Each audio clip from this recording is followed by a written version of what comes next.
मोहब्बत पूछ कर करना, अपने दीन से, अपने धर्म से, मस्जिद से, मंदिर से, गिरजाओ कलीसा से, बाज़ारों से, मेलों से, त्योहारों से, ईद से, होली से, मौलवियों से, पंडितों से, सरवेज बिठा के अपने पीर को पूछना, उस कामिल से पूछना, अपने अहबाब से, दोस्तों से, सहेलियों से,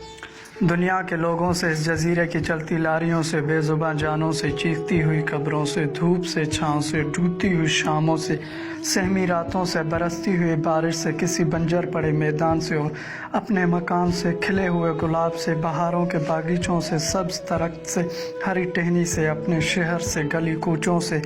रास्तों से, रस्मों रिवाजों से और इस ज़माने के ठेकेदारों से, सीने में मौजूद गोश्त नुमा एक धड़कते टुकड़े से, अपनी आँखों से, कानों से, हाथों से, पाँव से, होठों से, ज़ुबान से, चाल चलन से, इरादों से, सोचों से, पूछना अपने वहमो गुमान से और फिर पूछना अपने गहरे लंबे स्याह बालों से। मौसूल जब हो सरवर सबसे इजाज़त काम लेना, फिर सोचो विचार से ज़रा तसल्ली से, फिर देना मेरे दरवाज़ा दिल पे दस्तक, छोड़ के सब आना पीछे, फिर लगा लूँगा मैं ज़रूर अपने सीने से, मोहब्बत पूछ कर करना।